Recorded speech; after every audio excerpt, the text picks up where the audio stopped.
سیدنا ابو بکر رضی اللہ تعالیٰ عنہ آپ خلیفہ اول بلا فصل ہیں. اس دور میں ایک تقسیم کی جا رہی ہے. اہل سنت کے مسلمات میں سے یہ عقیدہ ہے کہ آپ خلیفہ اول بلا فصل ہیں، اور دوسرے خلیفے وہ سیدنا عمر، خلیفہ ثالث سیدنا عثمان غنی، اور خلیفہ رابع چوتھے خلیفے وہ حضرت علی المرتضیٰ ہیں.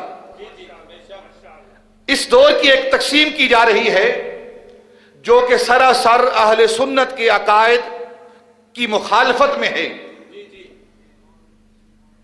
وہ تقسیم یہ کی جا رہی ہے کہ حضرت ابو بکر رضی اللہ تعالیٰ عنہ وہ بھی خلیفہ اول بلا فصل ہیں، اور حضرت علی رضی اللہ تعالیٰ عنہ وہ بھی خلیفہ اول بلا فصل ہیں.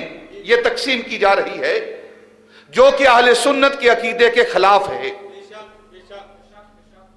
اور بات کیا کی جا رہی ہے، فتنہ کیا اٹھایا جا رہا ہے کہ خلیفہ اول بلا فصل حضرت ابو بکر وہ کس طرح ہیں، اور حضرت علی رضی اللہ تعالیٰ عنہ خلیفہ اول بلا فصل کس طرح ہیں.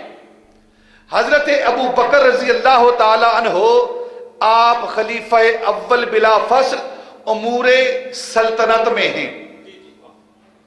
یہ کہا جا رہا ہے حکومت کے امور میں، سلطنت کے امور میں، انتظامی امور میں وہ خلیفہ اول بلا فصل ہیں، اور حضرت مولا علی رضی اللہ تعالی عنہ امور ولایت میں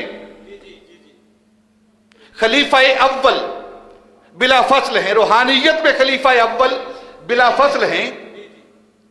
یہ اہل سنت کا عقیدہ نہیں. ہم حضرت علی رضی اللہ تعالیٰ عنہ کو مانتے ہیں اور حضرت علی رضی اللہ تعالیٰ عنہ کی محبت کو ایمان گردانتے ہیں، جزو ایمان نہیں. حضرت علی کی محبت کو جزو ایمان نہیں کہتے ہم اہل سنت، ہم علی کی محبت کو کل ایمان کہتے ہیں، کل ایمان کہتے ہیں. اور جو ذرہ بھر بھی حضرت علی رضی اللہ تعالیٰ عنہ کے بارے میں نفاق کرے، آپ کی محبت میں کمی کرے، ہم اہل سنت سے اسے خارج کرتے ہیں. ہم حضرت علی رضی اللہ تعالیٰ عنہ کو اپنے ایمان کا حصہ نہیں، اپنے ایمان کا جزو نہیں، بلکہ حضرت علی کو کل ایمان کہتے ہیں. اور سیدنا صدیق اکبر رضی اللہ تعالیٰ عنہ کے فرمان کے مطابق ہم یہ کہتے ہیں کہ جو علی کے چہرے کو تکتا ہے گویا وہ رب کی عبادت کرتا ہے.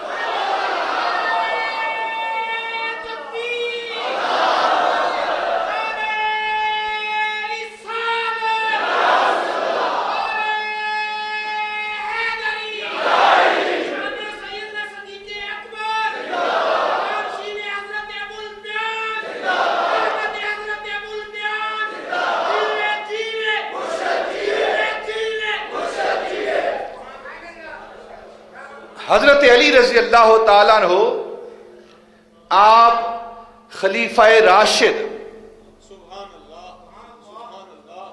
نبی پاک صلی اللہ علیہ وسلم کے خلفاء میں سے آپ خلیفہ راشد ہیں، حق پر مانتے ہیں. اور خود تاجدار مدینہ صلی اللہ علیہ وسلم نے فرمایا کہ مومن اور منافق کی پہچان کیا ہے. اگر تمہیں جاننا ہو، پہچاننا ہو کہ مومن کون ہے، منافق کون ہے، تو اس کے سامنے علی کا ذکر کرنا، علی کا ذکر کرنا.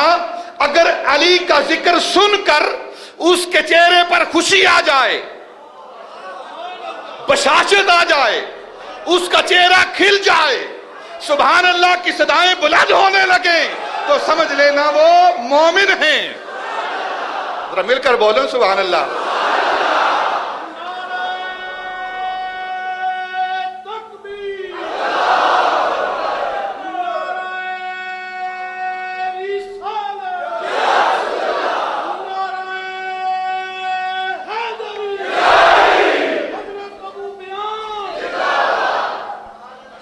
میرے آقا نے فرمایا جب علی کا ذکر ہو اور چہرے پر خوشی آ جائے، محفل اپنے جوبن پر آ جائے، تو سمجھ لینا ایمان والوں کا مجمع ہے۔ اور اگر علی کا ذکر ہو، چہرہ مرجھا جائے، سر نیچے ہو جائے، زبان گنگ ہو جائے، تو سمجھنا اندر نفاق ہے۔ ہم اس علی کے ماننے والے ہیں۔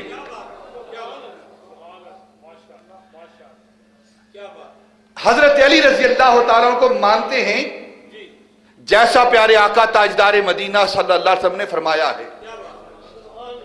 یہ تقسیم کہ حضرت علی خلیفہ اول بلا فصل امور ولایت میں ہے۔ یہاں ایک بات عرض کرتا ہوں، خلیفہ اول بلا فصل وہ ابو بکر ہیں۔ سارے دلائل ایک طرف، ساری باتیں ایک طرف، جو صورتحال ہے، جو اس وقت مشاہدہ ہے، جو اس وقت کی صورتحال ہے، جو امر واقع ہے، جو امر حقیقت ہے، آج بھی ابو بکر کو دیکھ لو، وہ بلا فصل مصطفیٰ کے ساتھ لیٹ کر مصطفیٰ کے چہرے کی زیارت کر رہا ہے، بلا فصل۔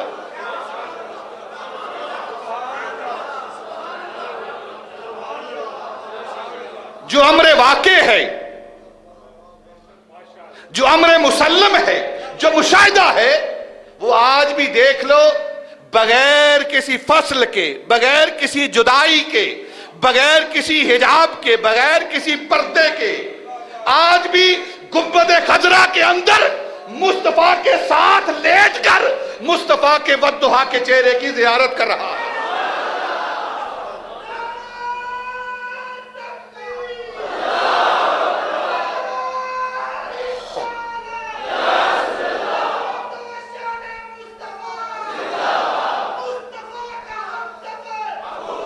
مل کر بولے بھئی، ابو بکر، ابو بکر،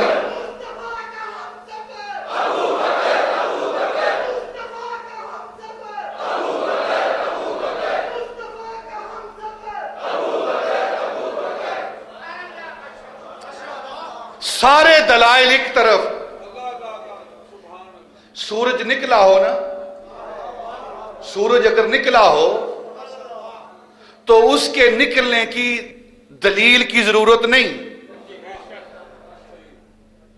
آفتاب خود اپنی دلیل بن کر سامنے آتا ہے۔ آفتاب آمد، دلیل آفتاب۔ آفتاب کے نکلنے کی دلیل نہیں، اس کا نکلنا ہی دلیل ہے۔ ابو بکر خلیفہ اول بلا فصل، دلیل دینے کی ضرورت نہیں، مصطفیٰ کے ساتھ اس کا لیٹا ہونا ہی اول بلا فصل ہونے کی دلیل ہے۔ ذرا مل کر بولیں سبحان اللہ۔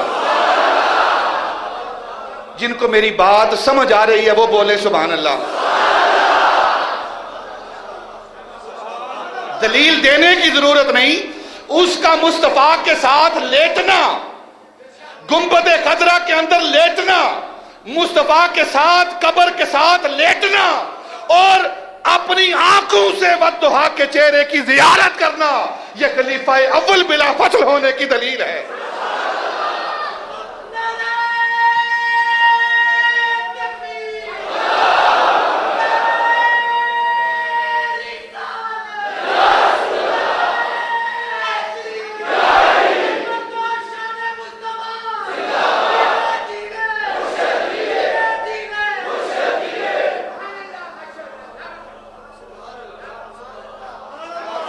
ساری دلیلیں جھٹلائی جا سکتی ہیں، کوئی کہہ سکتا ہے روایت معتبر نہیں، حدیث ضعیف ہے، راوی قوی نہیں، فلاں تاریخ کی روایت غلط ہے، فلاں کتاب غلط ہے، اس کا مصنف مورخ ٹھیک نہیں، لیکن اس بات کو کوئی نہیں جھٹلا سکتا کہ ابو بکر آج بھی مصطفیٰ کے ساتھ بلا فصل لیٹا ہوا ہے۔